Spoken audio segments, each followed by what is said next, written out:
স্বাস্থ্য quiz Bangla YouTube চ্যানেলে আপনাদের সবাইকে স্বাগতম।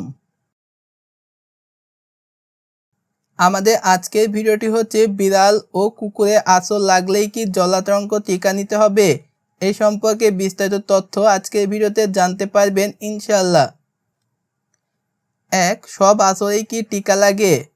শুধু অক্ষত ত্বকে স্পর্শ বা চাটা সাধারণত ঝুঁকিপূর্ণ নয়, কিন্তু ত্বক একটু উঠে গেলে বা হাঁচড় লাগলে এটি সম্ভবত ঝুঁকি হতে পারে। আঁচড় হালকা হলেও অবহেলা করবেন না, চিকিৎসকের পরামর্শ নিন। 2. রক্ত না বের হলেও কি ঝুঁকি আছে? রক্ত না বের হলে ছোট্ট আঁচড় বা ঘষা লাগলে জলাতঙ্কের ঝুঁকি হতে পারে। WHO অনুযায়ী এটি ক্যাটাগরি 2 এর মধ্যে পড়ে। টিপস: এমন ক্ষেত্রে দ্রুত জলাতঙ্কের টিকা নেওয়া প্রয়োজন হতে পারে। 3. রক্ত বের হলে কি হবে? ত্বক ভেদ করে রক্ত বের হলে বা লালা ক্ষতস্থানে লাগলে ঝুঁকি অনেক বেশি হয়। এক্ষেত্রে টিকার সাথে প্রয়োজনীয় র্যাবিস ইমিউনোগ্লোবিন দেওয়া লাগতে পারে। টিপস: দেরি না করে দ্রুত নিকটস্থ চিকিৎসা কেন্দ্রে যান। 4. আঁচড় লাগার পর প্রথম কাজ কি? ক্ষতস্থান অন্তত 15 মিনিট ধরে সাবান ও প্রচুর পানি দিয়ে ভালোভাবে ধুতে হবে।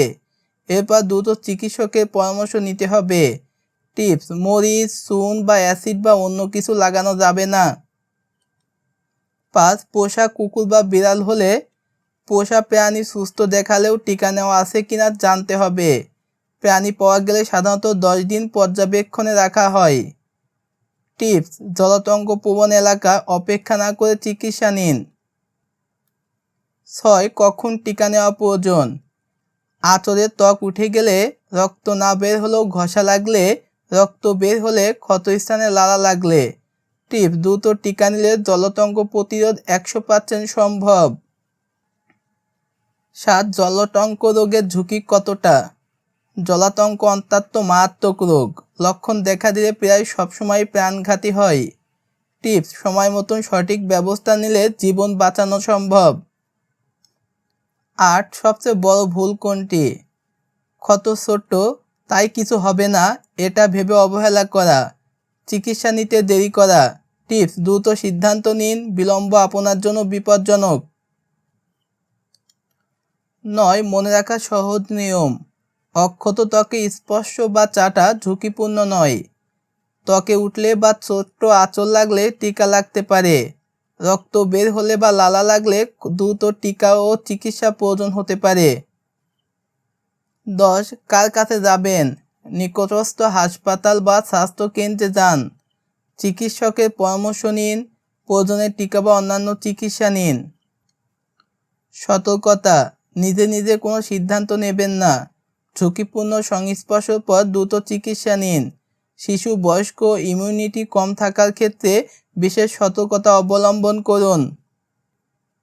সুস্থ থাকুন, নিরাপদ থাকুন। পোষা প্রাণী নিয়মিত টিকা দিন অথবা ভয় না পেয়ে সঠিক নিয়ম মেনে চলুন। সচেতনতা বাড়ান, জীবন বাঁচান। এখন আমরা এই টপিকের উপর কিছু গুরুত্বপূর্ণ কুইজ শিখব। কোন ক্ষেত্রে সাধারণত জলাতঙ্কের ঝুঁকি থাকে না?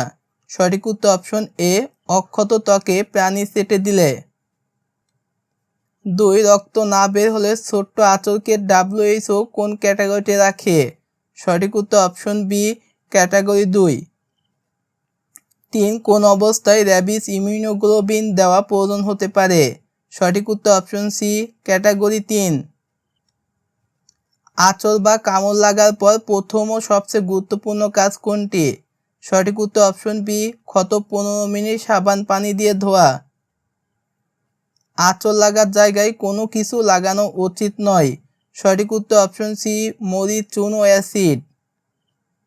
ত্বক ভেদ করে গভীর আঁচড় বা কামড় ক্ষতস্থানে লালা লাগলে কোন ক্যাটাগরি?